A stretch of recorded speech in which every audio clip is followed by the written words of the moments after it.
Hello guys, welcome to current affairs फंडा। आज के सेशन में हम 13 जून 2026 तक के सभी इंपॉर्टेंट करंट अफेयर्स का एनालिसिस करेंगे। मेरा नाम है विकास शर्मा। इस पूरे सेशन की पीडीएफ आपको करंट अफेयर्स फंडा के मोबाइल एप्लीकेशन में प्रोवाइड करा दी जाएगी। क्वेश्चन ऑफ द डे से शुरुआत करें। ईएसआईसी की स्थापना किस वर्ष की गई थी? In which year was the employees state insurance corporation? तो ये जो ईएसआईसी है कौन से सन में बना था, ये आपको कमेंट सेक्शन में बताना है। What has the World Bank reduced its global growth forecast to for 2026? तो अभी जो वर्ल्ड बैंक है, विश्व बैंक, तो इन्होंने 2026 के लिए अपनी जो विकास दर है ये घटाकर कितनी कर दी है, ये आपको यहाँ पर बताना है। तो ये इन्होंने कहा है कि जो दुनिया की जो ग्रोथ रेट है वो यहाँ पर काफ़ी रिड्यूस हो रही है और ये 2.5% पर है। तो अगर हम कोरोना के टाइम से बात करें तो ये उसके बाद से भी काफ़ी कम यहाँ पर है, क्योंकि अभी आपने देखा कि मिडिल ईस्ट का कॉन्फ्लिक्ट चल रहा है जिसमें ईरान, इजराइल और अमेरिका, इन तीनों के बीच में वॉर चल रहा है। तो इसकी वजह से जो ऑयल प्राइसेस हैं, गैस प्राइसेस हैं, ये काफ़ी ज़्यादा अलग अलग तरीके से हर कंट्रीज़ में इंक्रीज़ भी हो रहे हैं। तो इस वजह से जो कंट्री की ओवरऑल ग्रोथ रेट है वो यहाँ पर इम्पैक्ट कर रही है। अच्छा, इंडिया का जो प्रोजेक्शन है वो है 6.6% का। तो भारत का यहाँ पर कहा गया 6.6% इन 2026-27, ठीक है। तो ये यहाँ पर कहा गया है। और जो वर्ल्ड इकोनॉमी है ये 2.5% है। और अगर इसकी बात की जाए तो ये काफ़ी ज़्यादा लोएस्ट है अगर हम बात करें कोविड-19 पैंडमिक से। 2026 ग्लोबल पीस इंडेक्स में श्रीलंका की रैंक कितनी है? What is the Sri Lanka's rank in 2026 global peace index GPI? तो आपको बताना चाहूँगा कि जो institute for economics and peace है, तो इन्होंने जून 2026 में जो ग्लोबल पीस इंडेक्स इसकी रिपोर्ट यहाँ पर जारी की और इसमें जो श्रीलंका है इसकी रैंक यहाँ पर बताई गई है 67th। आपको बताना चाहूँगा कि इस रिपोर्ट में जो श्रीलंका के लिए एक गुड न्यूज़ भी है, क्योंकि शांति के मामले में अपनी रैंक में 14 स्थान का जो है इन्होंने जो है इम्प्रूवमेंट किया है और श्रीलंका जो है ये 67th नंबर पर आ गया है। और जबकि पिछले साल जो है ये काफ़ी पीछे था और 2025 की रिपोर्ट में जो है ये 97th पोजीशन पर था। तो अभी इसने काफ़ी यहाँ पर इम्प्रूव किया हुआ है। और आप देख सकते हैं कि जो दक्षिण एशिया है तो यहाँ पर भूटान के बाद दूसरा सबसे शांतिपूर्ण जो देश है वो यहाँ पर ये बन गया है, ठीक है। तो ये भी इंपॉर्टेंट यहाँ पर रहेगा, क्योंकि ये जो इंडेक्स है आईईपी के द्वारा हर साल जारी की जाती है जिसमें 163 देशों को शामिल किया जाता है और इसमें दक्षिण एशिया के जो अन्य देशों की रैंकिंग वो भी दी गई है। भारत की रैंकिंग काफ़ी डाउन है, आप देख सकते हैं 127th है ये भारत की, ठीक है। श्रीलंका 67th, नेपाल 111 है, बांग्लादेश 117, इंडिया 127, पाकिस्तान 152 और अफगानिस्तान 157 है। अगर हम टॉप ग्लोबल कंट्री की बात करें तो मोस्ट पीसफुल कंट्री जो है वो है आइसलैंड। देखो, इनका जो क्राइटेरिया होता है वो कैसे डिसाइड होता है कि कौन सा कंट्री पीसफुल है या नहीं है।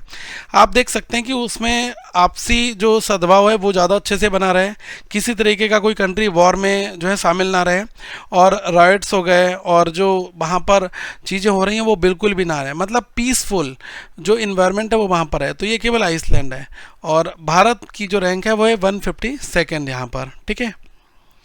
और जो साउथ एशियन रैंकिंग अगर आप देखोगे तो भूटान, श्रीलंका, नेपाल, बांग्लादेश और जो इंडिया है ये यहाँ पर है। और अगर आप ग्लोबल वाइज देखोगे तो वो रैंक आपके यहाँ पर दिखाई देती है। तो ये जो रैंक है वो आपको पता होना चाहिए। Institute for the economics and peace जो है वो इसको जारी करता है। बड़े आकार के एनबीएफसी एमएफआईज के लिए अधिकतम ऋण सीमा को संशोधित करके कितना कर दिया गया है? मिनिस्ट्री ऑफ द फाइनेंस ने अभी जो credit guarantee scheme for the micro finance institutions है तो इसको इन्होंने अभी जो है मॉडिफाई किया है और इसमें जो है इन्होंने समय जो सीमा है वो यहाँ पर बढ़ा दी है, ठीक है। पहली चीज़ तो ये। दूसरी चीज़ क्या है कि जो इनकी पहले तो समय सीमा वो 31 अगस्त 2026 तक ये कर दी गई है और इसमें 1000 करोड़ की जो वो है वो आपको अधिकतम ऋण सीमा को इन्होंने यहाँ पर संशोधित किया है। तो ये क्वेश्चन आपसे पूछा जा सकता है। पहले जो है ये 300 करोड़ थी और 300 करोड़ से बढ़ाकर जो है अब इसको 1000 करोड़ कर दिया गया है।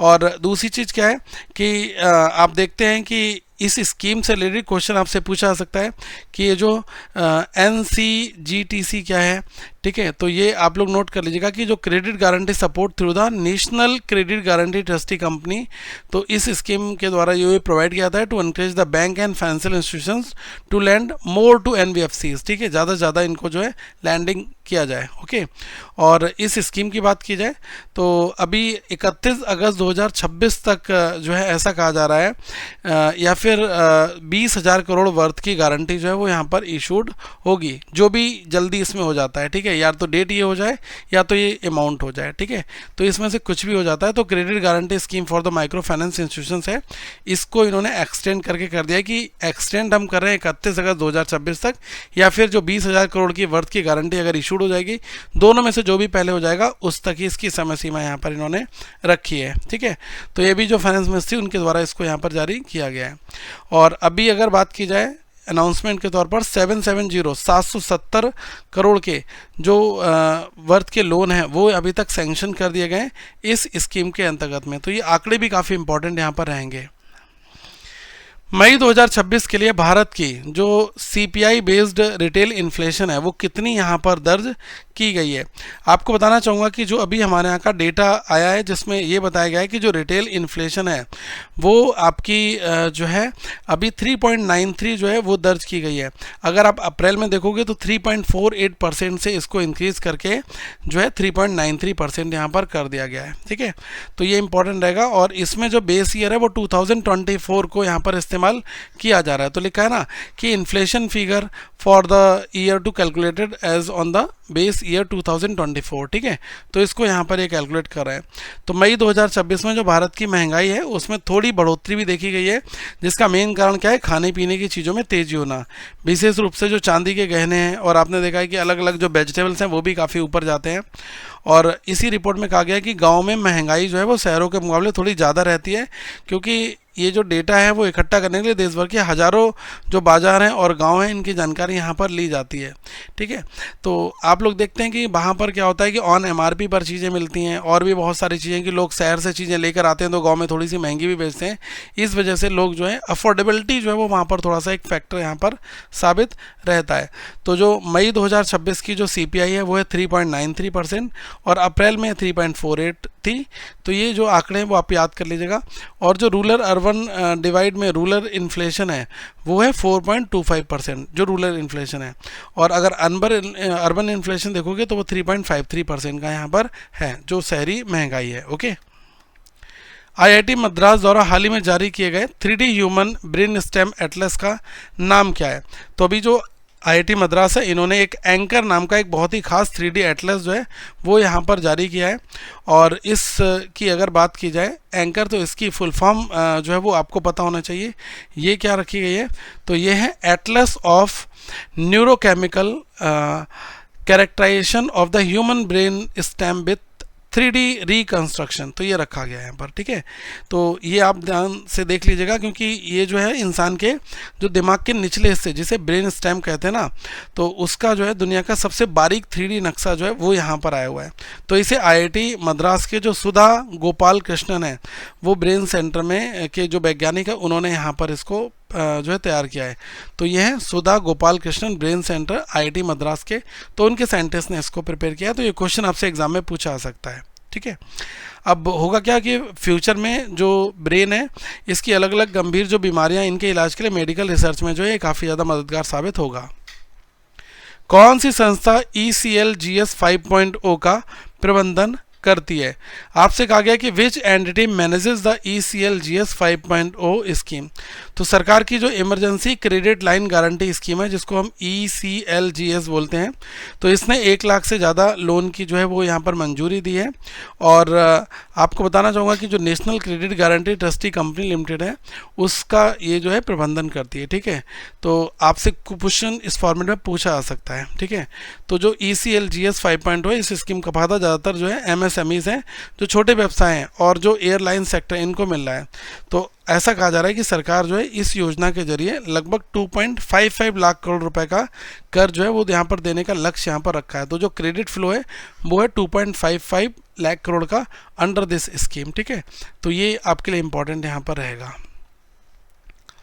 चंद्रयान 2 के किस उपकरण का उपयोग चंद्रमा पर संभावित उपसतह सब सरफेस बर्फ का पता लगाने के लिए किया गया था। यहाँ पर कहा गया कि which instrument of the Chandrayaan 2 was use to detect the possible subsurface ice on the moon. तो अभी क्या हुआ है कि जो इसरो के वैज्ञानिक हैं इन्होंने चंद्रयान 2 से जो डेटा इनको मिला है इसका इस्तेमाल करके जो चंद्रमा का जो साउथ पोल है उस पर बर्फ होने के जो संकेत हैं वो यहाँ पर इनको मिले हुए हैं। तो ये जो dual frequency synthetic aperture radar है, ठीक है, तो इस उपकरण से यहाँ पर पता लगाने की बात कही गई है। तो होगा क्या कि ये जो बर्फ़ है वो चाँद के जो क्रेटर्स होते हैं, मतलब कि जो गड्ढे होते हैं ना, उसमें दबी हो सकती है जहाँ सूरज की रोशनी कभी पहुँचती नहीं है। तो अहमदाबाद की जो फिजिकल रिसर्च लेबोरेटरी है PRL, तो इसके वैज्ञानिक ने इस खोज के लिए DFSAR नाम के एक रडार का उपयोग यहाँ पर किया था। तो ये आपसे क्वेश्चन पूछा सकता है कि कौन सी रडार का यूज़ किया था। ये dual frequency synthetic aperture radar है जिसको हम लोग DFSAR बोलते हैं यहाँ पर, ठीक है। तो ये क्वेश्चन आपसे पूछा जा सकता है बेसिकली। भारत और नेपाल के बीच शुरू की गई नई भुगतान सुविधा किन दो प्रणालियों को यहाँ पर जोड़ती है? Which two systems are linked by the new payment facility launch between India and the Nepal. तो भारत और नेपाल ने पैसे के लेन देन के लिए एक नई डिजिटल सुविधा जो है इसकी शुरुआत की है। अब भारत की UPI और नेपाल की जो NPI है तो ये आपस में जुड़ गए हैं जिससे पैसों का ट्रांसफ़र जो है बहुत आसानी से हो जाएगा। अब लोग अपने UPI नंबर या UPI ID का इस्तेमाल कर तुरंत जो है सस्ते में भारत से जो नेपाल पैसे भेज यहाँ पर सकेंगे। तो ये एक अच्छा है क्योंकि इससे आने से क्या हुआ कि बैंक में आपको अलग अलग चक्कर काटने की जरूरत नहीं पड़ेगी, कोई महंगी फीस नहीं देनी है। NPCI और जो नेपाल क्लियरिंग हाउस है तो इन दोनों ने मिलकर जो है यहाँ पर एक समझौता किया है, ठीक है।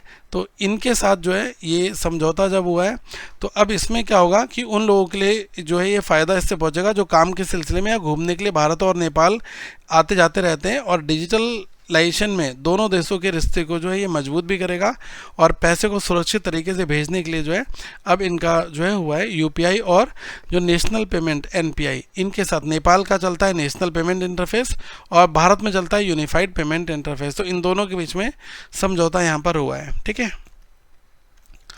भारत सरकार के द्वारा कितने पुराने श्रम कानूनों को 4 नए जो श्रम संहिताओं में जो है समेकित किया गया है? क्वेश्चन यहाँ पर ये कह रहा है कि how many old labour laws have been consolidated into 4 new labour codes by the government of India. तो भारत सरकार ने जो लेबर लॉज हैं इसमें अभी चेंजेस किए हैं, तो जो पुराने 29 लेबर कानून इनको हटाकर केवल 4 में जो है कन्वर्ट कर दिया गया है, ठीक है। तो अब ये जो लेबर कोड्स हैं वो आसान हो जाएंगे। इनका मेजर मकसद यही है कि काम करने वाली की जो एम्प्लॉयज़ हैं इनकी सुरक्षा यहाँ पर बढ़े और कंपनियों के लिए जो नियम कानून है उनका पालन आसानी से यहाँ पर किया जाए। तो पहले 29 लेबर लॉज थे लेकिन अब केवल 4 लेबर कोड्स यहाँ पर रहेंगे, और ये जो इम्प्लीमेंटेशन है ये ऑलरेडी इन फोर्स में है। 1 अप्रैल 2026 से ये जारी भी हो चुका है। और इन 4 कोड्स में क्या क्या चीज़ें हैं, जैसे कि वेतन है और जो इंडस्ट्रियल रिलेशंस हैं आपके, और सोशल सिक्योरिटी है, और जो काम करने की स्थिति जो है उस पर ध्यान दिया जाता है, ठीक है। तो ये मेजर 4 चीज़ें हैं। इसका सबसे बड़ा फ़ायदा उन मजदूरों को होगा जो अभी तक जो है अनऑर्गेनाइज सेक्टर में काम कर रहे हैं। इसके साथ में भारतीय में जो युवा हैं इनको नौकरी पाने की जो कैपेबिलिटी है और जो वुमेन हैं इनकी जो इन्वॉल्वमेंट है वो भी काफ़ी बढ़ोतरी यहाँ पर दर्ज की जा रही है। तो ये ऐसा देखा जा रहा है, ठीक है। तो ये जो इन्होंने डेटा दे रखा है, यूथ की एम्प्लॉयबिलिटी जो है 34% 2014 में थी, अब ये ज़्यादा हो गई है। अनएम्प्लॉयमेंट रेट जो है वो 6% था लेकिन अब ये 3.1% हो गया। तो यहाँ पर जो डेटा है वो लगातार जो है मूव कर रहा है, ठीक है। बट आपसे पूछा जा सकता है कि जो 29 सेंट्रल लेबर लॉज थे तो इसको जो है 4 सिंप्लीफाइड लेबर कोड्स में कन्वर्ट कर दिया गया है, ठीक है। Oil seeds Kisan Mitra has been launch by which organization? Question यहाँ पर कहा गया है कि जो ऑयल सीड किसान मित्र किस संगठन द्वारा जो है शुरू यहाँ पर किया गया है।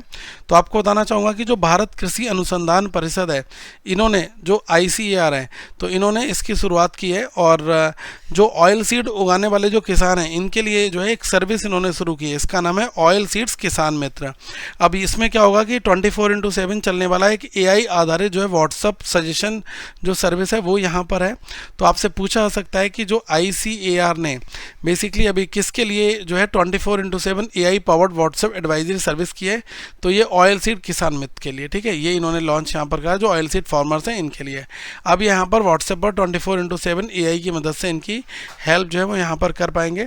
और होगा क्या यहाँ पर कि किसी भी भाषा में जो है सोयाबीन, सरसों और मूंगफली और सूरजमुखी जैसे जो फसल है इनसे जुड़ी जो रिसर्च है वो तुरंत आप यहाँ पर सलाह पा सकते हैं। Which new Indian standard has BIS issued for the community seed bank management? यहाँ पर क्वेश्चन हमसे ये कह रहा है कि अभी जो BIS है जिसको बोलते हैं भारत मानक ब्यूरो, तो इसने जो है देश में पहली बार अभी कम्युनिटी सीड बैंक जिसको CSB बोलते हैं, तो इसके मैनेजमेंट के लिए एक नया मानक स्टैंडर्ड जारी किया है जिसका नाम क्या रखा गया है, इसका नाम है बेसिकली IS 202101 2026, ठीक है। तो इसको याद कैसे करोगे ये आप एक बार यहाँ पर देख लो। देखो लास्ट में तो 2026 है, यहाँ पर क्या है ये है 201, ठीक है। तो इससे आप इस कोड को एक बार आइडेंटिफाई कर लेना। यहाँ पर देखो जैसे लास्ट में 101 है, यहाँ पर 001 है, यहाँ पर कुछ और है, तो लास्ट में जो कोड है वो तो 20 होगा और ये 20s में हुआ है तो इससे शुरुआत हो रही है और 2026 में लॉन्च हुआ है। तो इसको आप लोग देख सकते हैं जो BIS ने इंट्रोड्यूस यहाँ पर किया है, ठीक है। और ये एक नया स्टैंडर्ड प्रोटोकॉल होगा जो कम्युनिटी सीड बैंक है इनके लिए। तो इसमें क्या होगा कि जो बहुत ज़्यादा हमारी ट्रेडिशनल जो फसलों के बीज हैं इसको बचाने के लिए जो है ये इन्होंने किया है, जिससे स्थानीय लोग जो है मिलकर इसको मैनेज करेंगे। और इस गाइडलाइन का मकसद ये है कि बीजों को कैसे इकट्ठा करें, कैसे उनको टेस्ट करें, कैसे स्टोर करें और आपस में कैसे बांटें ताकि किसानों के पास अच्छे बीज जो है वो हमेशा रहें। तो ये इन्होंने जो एक IS स्टैंडर्ड जो है BIS स्टैंडर्ड जो है सेट किया है ये काफ़ी इंपॉर्टेंट रहेगा। What is the railway fund allocation for Himachal Pradesh in the Union Budget for Financial Year 2026-27? देखो अभी ये रिसेंट में चर्चा में था लेकिन क्वेश्चन जो है वो बजट से रिलेटेड है। केंद्र सरकार ने हिमाचल प्रदेश में रेलवे के विकास के लिए जो है वर्ष 2026-27 में 2,911 रुपये करोड़ का एक बड़ा ऐलान जो है वो यहाँ पर किया था। तो 2,911 करोड़ का ऐलान किया था। अब हुआ क्या कि 2009 से 2014 के बीच मिलने वाली जो औसत राशि है 108 करोड़ रुपये होती है, इससे ये जो है लगभग 27 गुना ज़्यादा है। अब इनका मेजर सजेशन ये है कि हम ये चाहते हैं कि पहाड़ों में जो रेलवे नेटवर्क है इसको काफ़ी अच्छे से विस्तार किया जाए, उसको मॉडर्नाइज बनाना और बिजली से चलने वाली जो ट्रेन हैं इनको भी यहाँ पर शुरू करना। तो रेलवे के विस्तार के लिए सरकार जो है वो बड़ा निवेश करने का ऐलान किया हुआ है उन्होंने, ताकि वहाँ पर पर्यटन और जो ट्रेड है ना वो ज़्यादा अच्छे से हो सके, लोग कन्वीनियंट वे में ट्रेवल कर पाए। और अभी भी लगभग आप देखेंगे कि 17,711 करोड़ की जो रेल परियोजना है वो अभी भी वहाँ पर जो है लगभग चल रही हैं, ठीक है। तो इस वजह से जो है ये न्यूज़ में पूछा जा सकता है आपसे, तो ये आप नोट कर लीजिएगा कि कितने करोड़ का जो रेलवे प्रोजेक्ट है हिमाचल प्रदेश के लिए 26-27 के लिए ये गवर्नमेंट ने एलोकेट किया है, जिसमें लोग एक्सपेंशन, मॉडर्नाइजेशन और इलेक्ट्रिफिकेशन जो है वो यहाँ पर करने वाले हैं, ठीक है। Who is the Chief Minister of the Jharkhand who recently signed an MOU with the Center for JJM 2.0? Question ये कह रहा है कि जो जल जीवन मिशन 2.0 है इसके तहत जो झारखंड सरकार है उन्होंने केंद्र सरकार के साथ एक MOU हस्ताक्षर किया है। तो आपसे पूछा गया है कि यहाँ पर मुख्यमंत्री कौन है, तो ये हैं हेमंत सोरेन, ठीक है। तो हुआ क्या है कि हेमंत सोरेन ने केंद्र सरकार से अनुरोध किया कि इस काम को तेज़ी से पूरा करें और इसके लिए जो है 6,500 करोड़ रुपीज़ का जो अमाउंट है वो भी जल्दी यहाँ पर रिलीज़ किया जाए, ठीक है। तो इसके लिए जो है अभी लगातार बात की जा रही है, ठीक है। और मुख्यमंत्री जो हेमंत सोरेन है इन्होंने अभी गवर्नमेंट से, जो सेंट्रल गवर्नमेंट है, इनके डिस्कशन के साथ में इस 6,500 करोड़ की जो पेंडिंग ड्यूज़ है उसके बारे में बात की है। और जो गांव में पीने के साफ़ पानी की पाइपलाइन को बिछाना, हर घर तक जो है नल से पानी पहुंचाना, ये इनका प्राइमरी ऑब्जेक्टिव यहाँ पर है। और जो जल जीवन मिशन 2.0 है, आपको बताना चाहूँगा इसको एक्सटेंड कर दिया गया है और ये दिसंबर 2028 तक है, ठीक है। तो अगर आपसे पूछ लिया जाए कि इसकी जो डेडलाइन है वो कितनी है, तो इसको कितना एक्सटेंड इन्होंने कराया, तो ये दिसंबर 2028 तक कर दिया गया है, ठीक है। तो ये क्वेश्चन यहाँ पर बन सकता है आपसे। पश्चिम बंगाल को NHM के तहत प्रथम किस्त के रूप में कितनी राशि यहाँ पर दी गई है? तो अभी जो सेंट्रल गवर्नमेंट है इन्होंने हेल्थ सेक्टर के लिए 2026-27 के लिए 527 करोड़ रुपए जो है वो यहाँ पर जारी किए हैं, ठीक है। इसकी जो पहली किस्त है ये 527 करोड़ की है, जो इनका नेशनल हेल्थ मिशन है इसके तहत इनको देना है।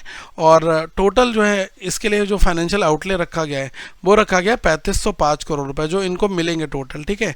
तो हमसे अगर ये पूछ लिया जाए कि अभी जो किया गया है, अभी तो 527 इन्होंने भेजा है, बाद में जो है 3505 करोड़ ये टोटल इन्होंने रखा है करंट फिक्सर के लिए, ठीक है। और आपको पता होगा कि जो आयुष्मान भारत जो जन आरोग्य योजना है वो भी अब बंगाल में लागू यहाँ पर कर दी गई है। और इसी ऑनबोर्डिंग के साथ में ये जो है 36वां जो राज्य है वो यहाँ पर आपका बन गया है, ठीक है।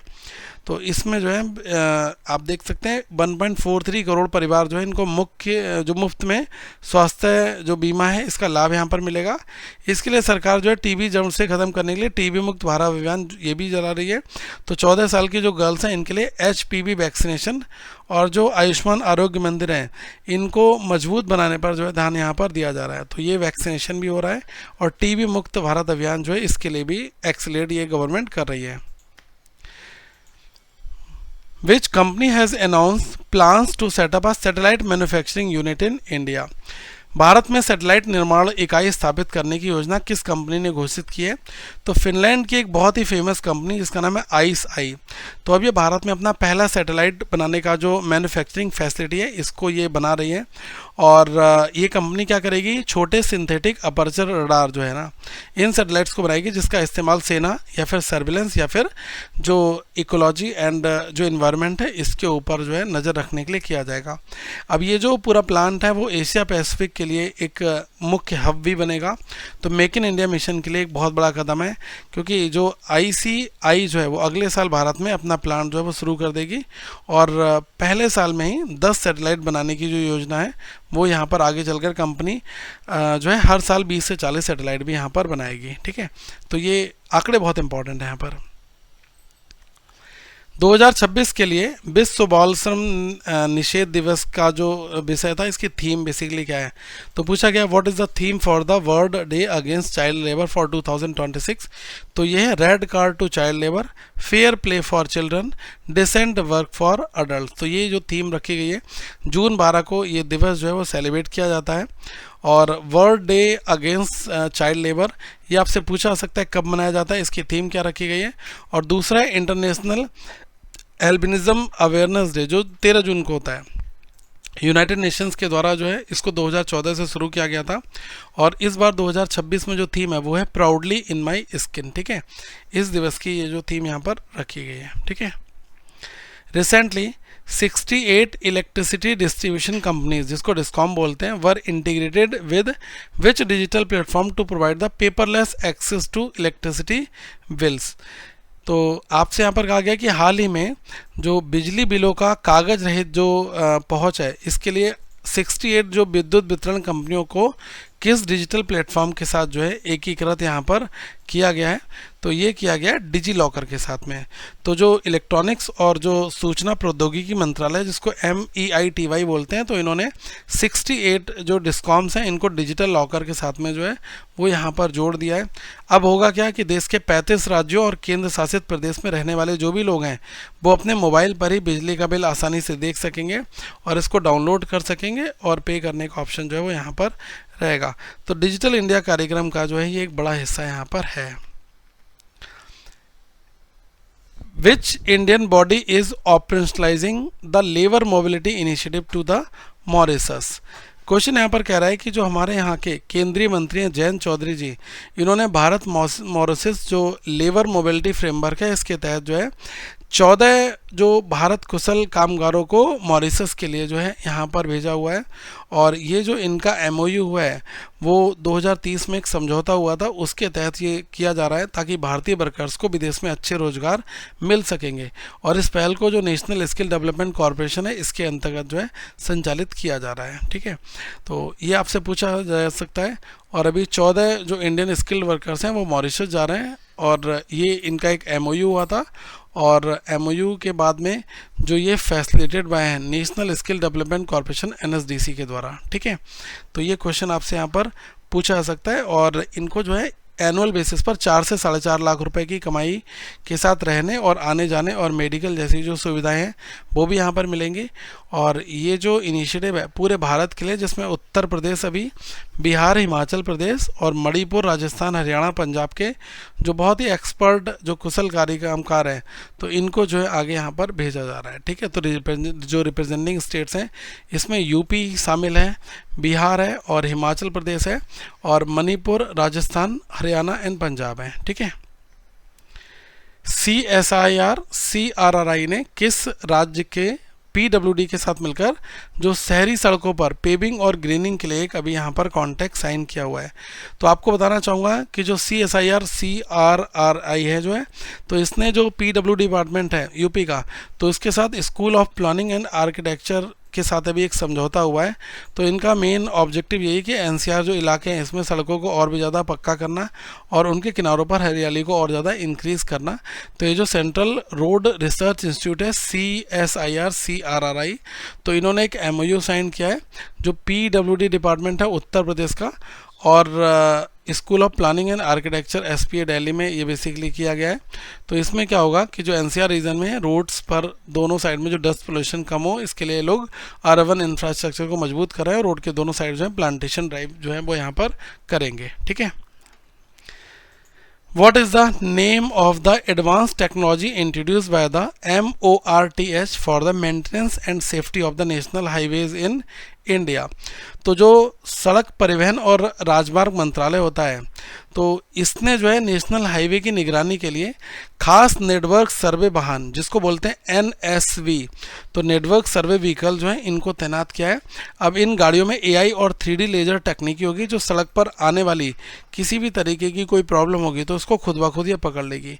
तो ये जो है गाड़ियाँ चलते हुए सड़कों के गड्ढे, दरार और ऊबड़ खाबड़ सतहों पर पता लगाएंगे ताकि उनकी समय पर जो है मरम्मत किया जा सके। तो ministry of the road and transport and highways ने जो है ये डिप्लाई किया है AI पावर्ड व्हीकल्स। ठीक है, तो इसको बोलते हैं NSV, national network survey vehicles. ठीक है, तो ये AI पावर्ड है और साथ में 3D लेज़र बेस्ड टेक्नोलॉजी है ताकि ये नेशनल हाईवेज की मॉनिटरिंग कर सके। ठीक है, इसमें लेज़र प्रोफाइलर्स हैं और हाई रेजोल्यूशन कैमरास का ये यूज़ करेंगे, GPS का यूज़ करके ये ऑटोमेटिकली डिटेक्ट करेंगे रोड्स को और वहाँ पर जो क्रैक्स हैं और जो पोथोल्स हैं, पैचेस हैं, तो उन सबको ये फिक्स करवाएंगे। ठीक है,